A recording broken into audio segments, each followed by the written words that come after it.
I didn't see you there. That is the farm that I am volunteering at for the next 2 weeks. It's Biodynamic Farm. There's an orchard that they're starting over there. Fruit trees of all different types. They have apples, some oranges, cows, sheep, chickens, goose, geese, because that's the plural. Beautiful up here, really. So we'll see how the next 2 weeks go as a farmer. Che? Crisali? Crisali?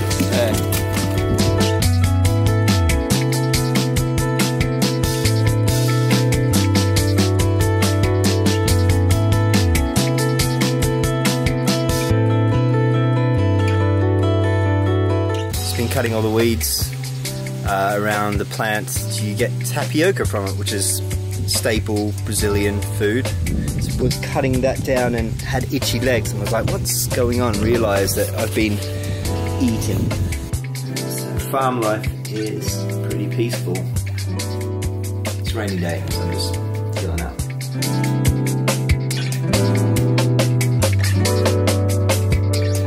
Been tilling this land all morning. That whole field over there is going to be sweet potato, or batata dulce, as it's called here.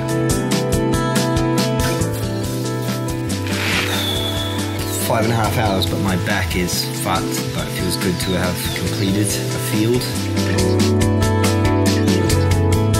Just retired to some fishing in the pond. As you can see, I have a nice fishing rod made out of bamboo, and I'm using worms from the local soil.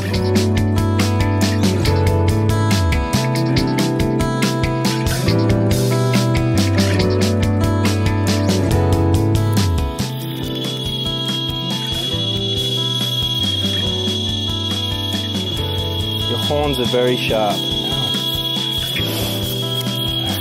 Hey, stop. So I'm in the bushes now because I had to abruptly run away from the bull. That's right, you're stuck now, aren't you? And funnily enough, in the last few days on the farm, I got an email with a job offer from a hostel back in Florianopolis. So that's 2 weeks finished on a biodynamic farm as a volunteer. I learnt quite a lot. Medieval, traditional toiling of the land. It's all done without chemicals here. It's been hard work. Definitely suggested to anyone else who's travelling for a long time, and that beer tastes all the more sweeter when you have been sweating all day. It is back to Floripa. I can't fucking wait. I'm going to say goodbye to this little small remote house which I've shared with spiders the size of my hand and little frogs.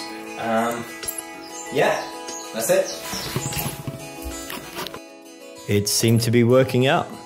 The 2 weeks respite on the farm and finding work for a month in Floripa had me back on track for meeting Andre in Uruguay for New Year's Eve. It was like seeing the island again for the first time. And coincidentally enough, Barra da Lagoa, where I had felt lost on the beach, I was living right there. And this is the view. Generally, pretty good. Let's take a little tour. I quickly made friends with 2 other volunteers from Argentina. Angeline, cocinando. And reception, with no one in it. Hey! Lléname la cara, acá no. No, sí.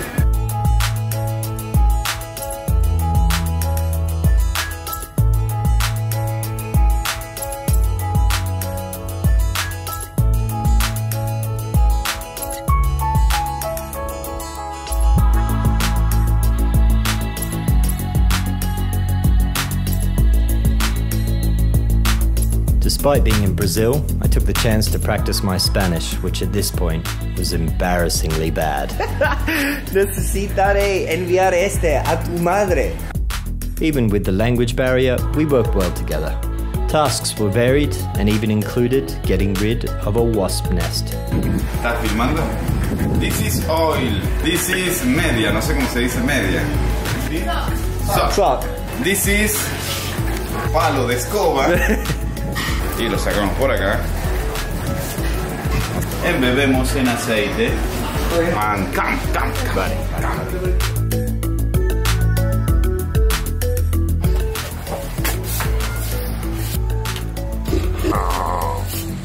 Allá las veo. Que la media está muy sucia. The sock is the stinking. Va. En realidad, que esto se tiene que hacer pero con queroseno. No va a funcionar. Nada. Al pedo el video. This video is bad.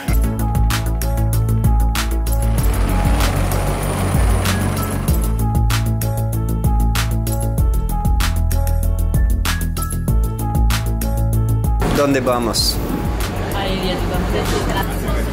Ganar no está en llegar, sino en seguir.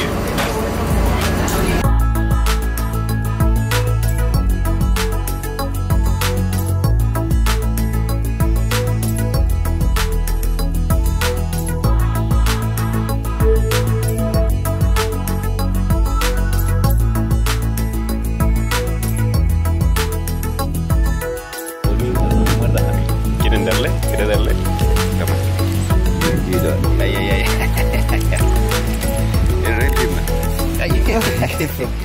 That month flew by. I woke up on Christmas Day, got one more morning swim, and left Florianopolis to head down south to Uruguay. I would hit just one more bit of Brazilian nature on the way out.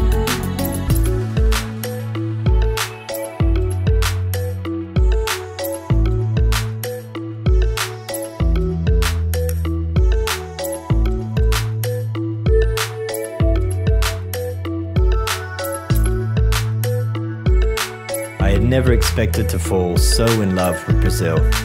It was 2 months in total, and I had learnt a lot. Now the new year was coming up, and I would be heading into a less jungle-like, Spanish-speaking part of the continent.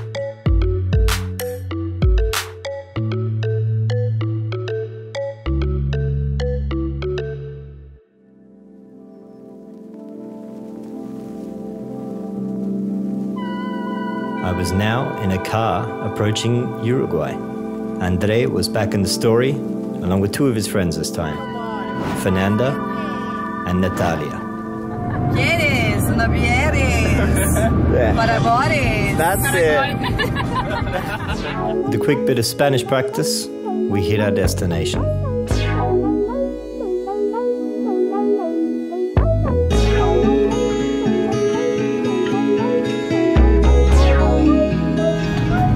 Gusta mucho.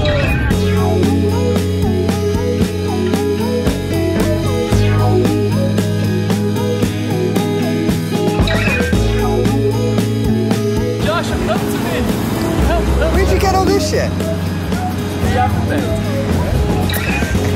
Punta del Diablo feels more like a festival than a town. Very hippie, lots of parties, long beaches, and some very unique houses.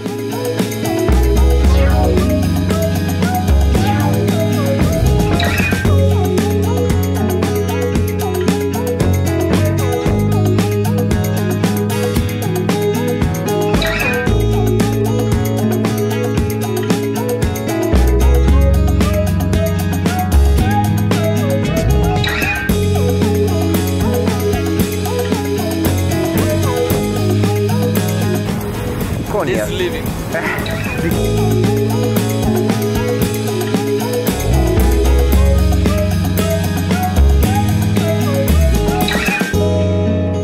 Even when it was raining, you could still find things to do.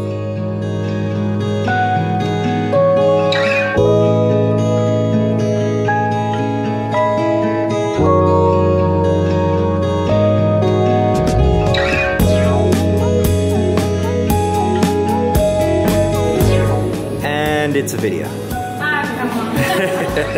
We also heard about a tiny town nearby that had no roads leading into it. The only way in, this beast.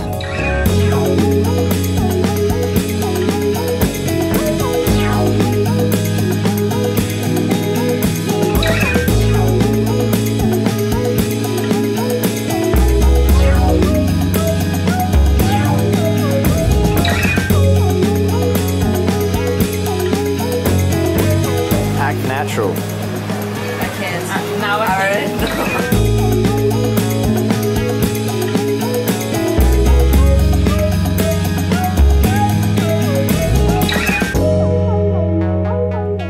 was our last day together. New Year's Eve plan had come together. We felt like cowboys riding off into that sunset. That's all from Punta del Diablo, so next up, Montevideo.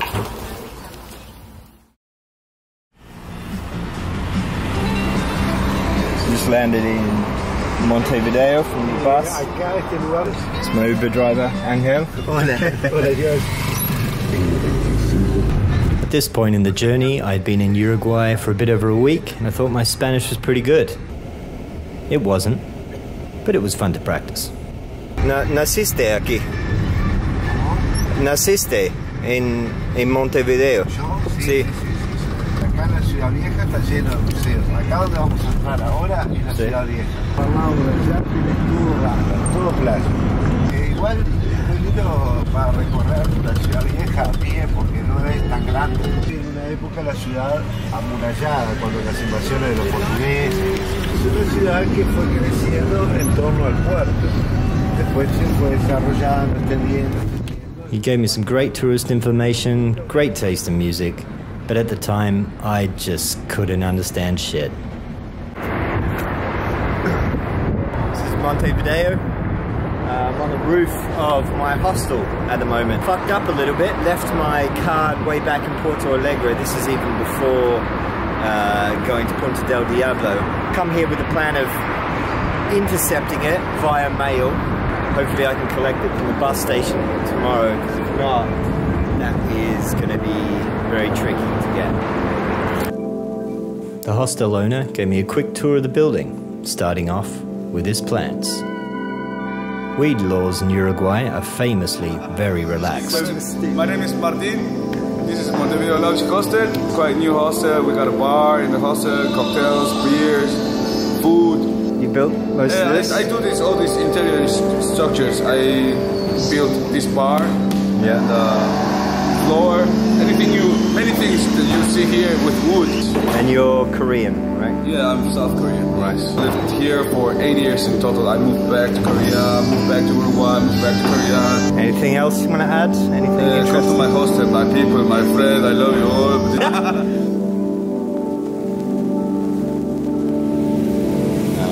It is Sunday and it is dead. There's no one here. The city in general is pretty empty, and I figured out that why that is because everyone else has gone to the beach. Punta del Diablo, Punta del Este. I haven't been able to even get money out or do anything. Had to eat McDonald's for breakfast. Yeah, so I'm going to go to a fair and then we'll see what happens from there.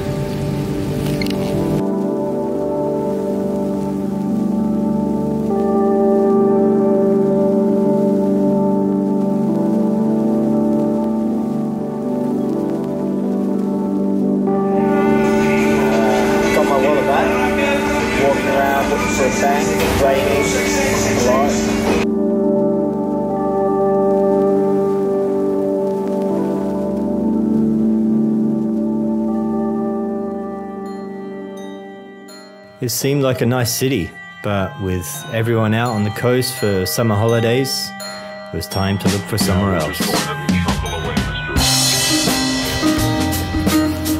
So here I am, sitting in a bay in Colonia del Sacramento, which is colony of the Sacrament, I think. Sitting, as you can see. The thing's shallow for like 2 kilometers out. Don't think it's possible to see it from here, but behind me, over there, is actually Argentina. I think it's around that bend, so you won't be able to see the land, but it's close. For the whole of the 17th century, Colonia was being fought over by the Spanish and the Portuguese. The now UNESCO World Heritage Site keeps its rustic quality. Walking around the old town of the city, all I can think about, because of the antiquity of the stone floor, what they were wearing back in the day, surely was too much for this heat.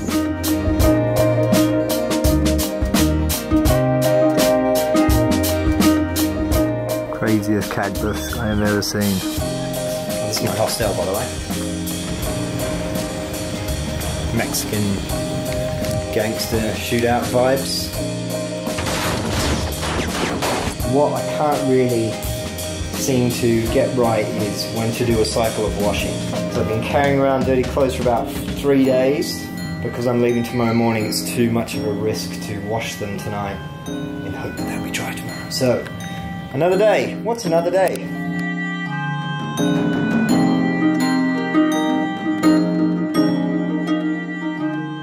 Latin America was beginning to rehearse for its annual party of all parties, Carnaval. Uruguay has the longest festival out of all the countries, and its own flavour of music too, candombe. Heavy rhythms that trace back to the country's African slave history.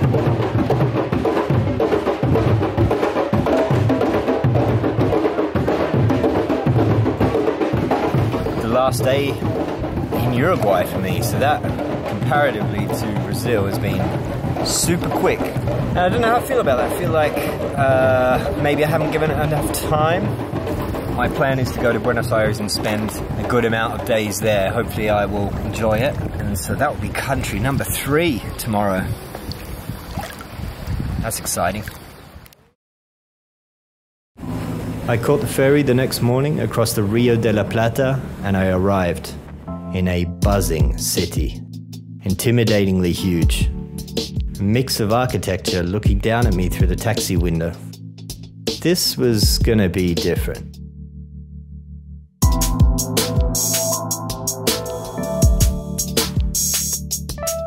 The look of the city is so unique. I spent the first few days just wandering around aimlessly. Walking around the historic centre of San Telmo. Originally founded here in the 16th century, the city now stretches out to hold 15 million people.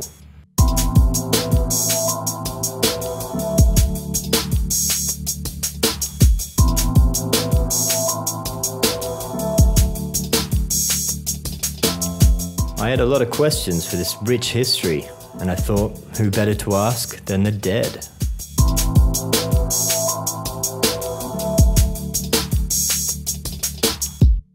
I've never really seen anything like this. There's some tombs that are quite new, and some tombs that are so old that the coffins have actually fallen through the moorings and fallen deep under what looks like a cavity underneath the whole cemetery, where a lot of famous salsa dancers, among others, are buried.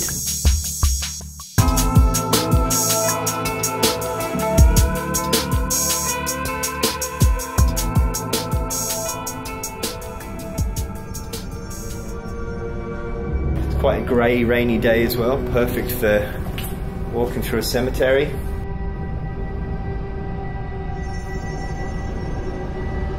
Forgot my dark eyeliner. Also visited the famous neighbourhood of La Bocca, originally populated with immigrants from Genoa in Italy. It is now famous for its football team, the Boca Juniors, as well as its distinct coloured houses. Despite being a popular tourist destination, it is still a pretty poor area. Got warned a few times to not walk around with my camera, but it was okay.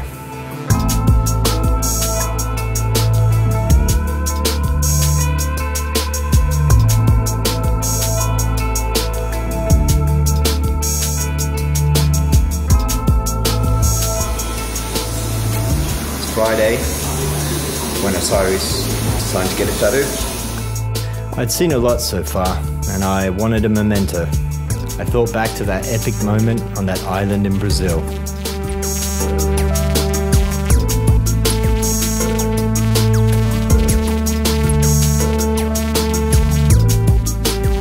I am in Tigre at the moment. Hopefully, if we go the right way, I'll be meeting an old friend, but no one seems to know the place where I'm supposed to be going. The girl I used to work with years ago in London had seen that I was in Buenos Aires, and she had invited me to where she was staying with some friends in the Delta. Tigre was originally named after what the Europeans thought were tigers, actually jaguars. that they found upon founding the city. A vast network of rivers and canals serve as a weekend getaway for people in the capital.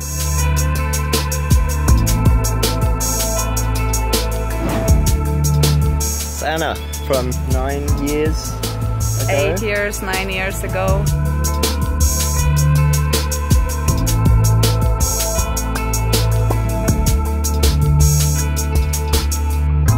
I got to know the national drink of Argentina, yerba mate, a caffeinated tea that is quintessential to culture here.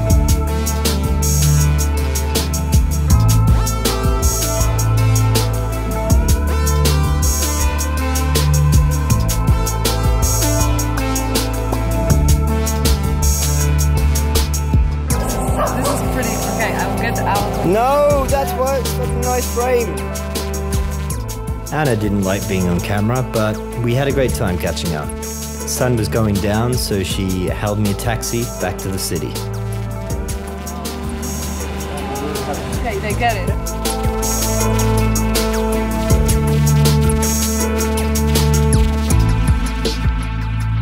It had been a great week exploring that city, but I'd been wanting to start trekking in Patagonia. It was at the very bottom of Argentina, some 2,500 kilometers south, and I had no idea where to start. I knew nothing. I had heard so many stories that I couldn't choose a route or a destination. And just in time, in my last night in San Telmo, I met Mika.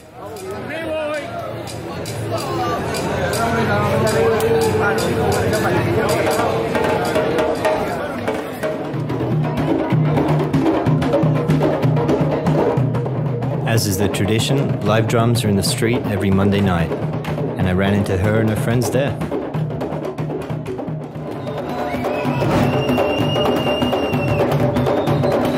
Mika was originally from a city down the south, and she very kindly offered me a place to stay down there with her family. She had given me direction. Hola. Presento, Mika! Hola, ¿qué tal? Mucho gusto. She's been nice enough to drop me off at the airport today. Going to Patagonia. It is Patagonia, isn't it? Yeah. Straight down. El culo del mundo. The arse of the world. In Rio Gallegos. Rio Gallegos. 2,800 kilometers from here. Which is very long. And then I will be going into Punta Arenas to buy all the stuff that I don't have because I have a sweater and that's it. Te vas a cagar de frío. You're going to shit of cold. And then to Torres del Paine. Oh, yeah, you don't know. Because whatever. that's when I will start hitchhiking for the first time.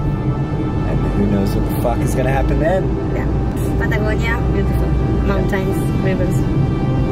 All the good stuff.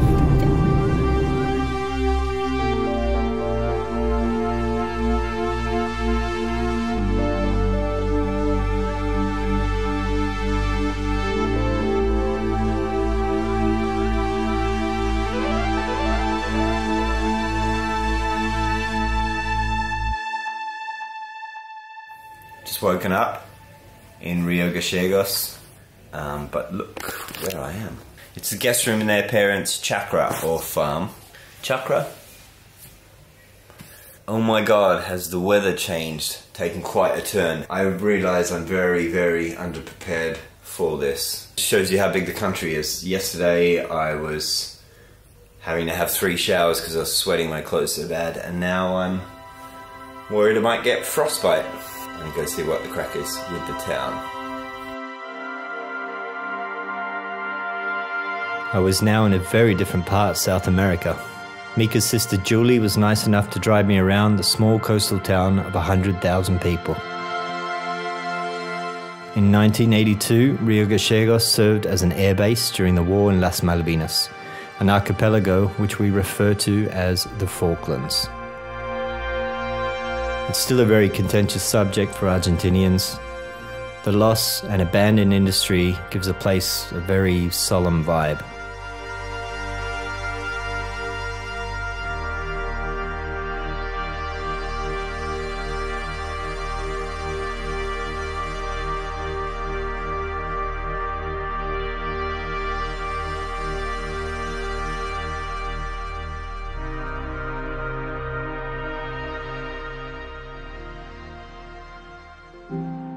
The next day, Julie was driving with some of her family into Chile and offered me a ride. So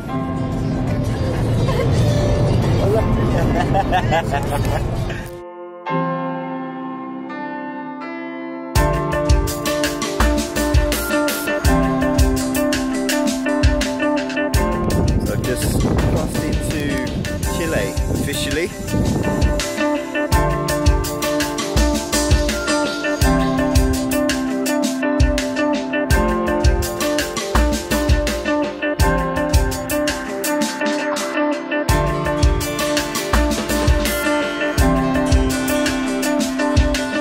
We were very, very south. We arrived into Punta Arenas, where the Atlantic meets the Pacific. This would be the furthest southern point in my travels. I thanked them and went to buy equipment. This is my pack. Tent, sleeping mat, sleeping bag inside, cooking chair. It was a start. From Punta Arenas to Puerto Natales, first time hitchhiking. There was a guy I met who was doing the same and he's just been picked up, so that's a good sign.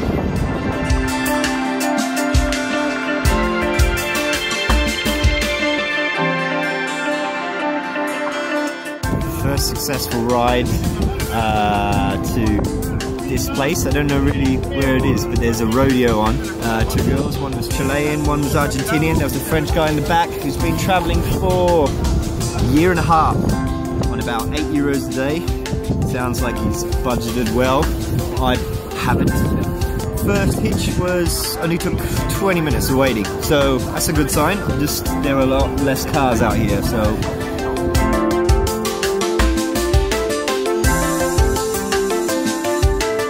Ride number 3 gave me some food. Look at this fucking view.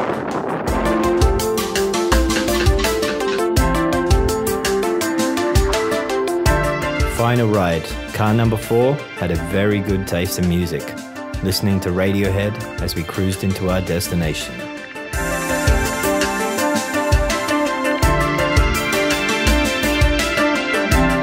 Puerto Natales feels like a city on the edge of the world. Only 20,000 people live here, surrounded by mountains. It is the gate to the one that I was most interested in, Torres del Paine. Found a campsite, pitched up for the night, and I made my plans for my first trek the next day. The sun went down to the backdrop of local kids freestyling. Great day.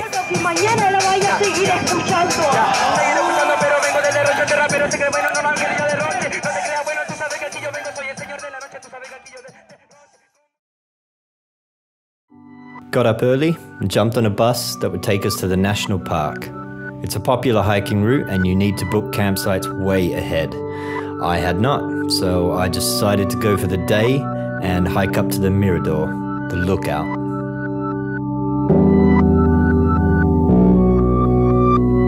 I started to notice these shrines along the roads. They're in honor of an unofficial saint named Gauchito Gil. This Christ-like Argentinian with luscious hair is venerated as a sort of Robin Hood figure.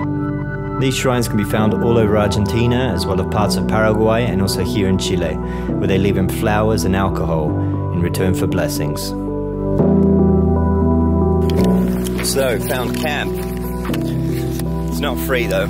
15,000 Chilean pesos, which is about 15 pounds. When I was paying 6,000 for campsite before, it's triple the price here. Anyway. Got a campsite, so now I'm walking towards the towers.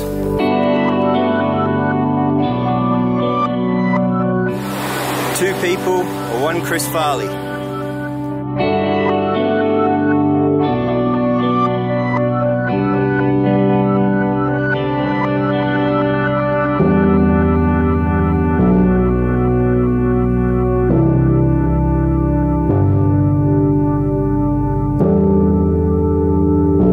Along the trail, I met 2 girls from Germany. We were swapping stories of our adventures so far and trying not to slip over.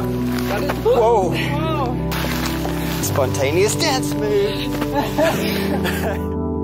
One of them will actually appear later on in the story, so let's save the official introduction until then.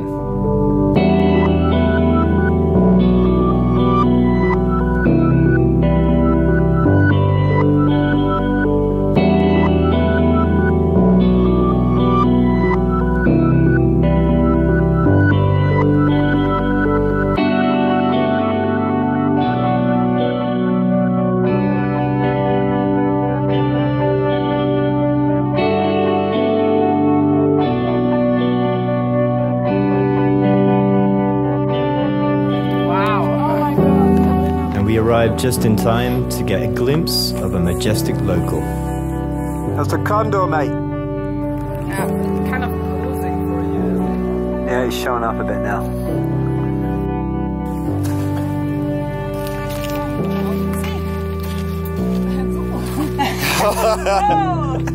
Let's go. Let's go. I'm in my tent. I am trying to decide what to do, but I think I made up my mind. I think I am going to leave tomorrow.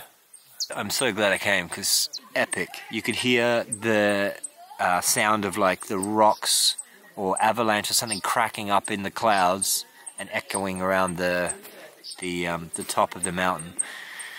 It's insane.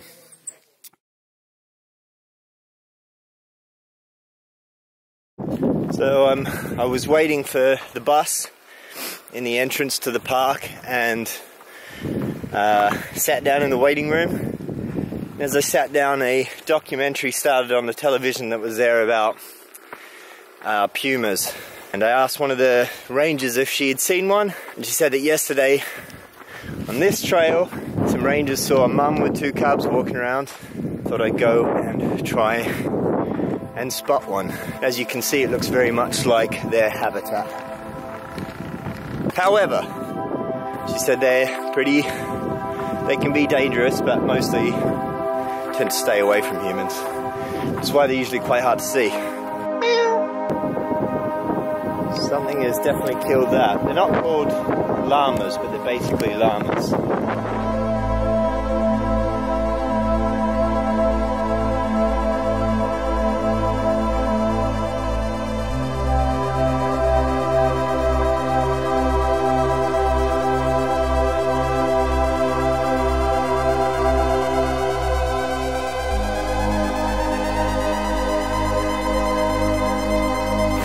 Ready.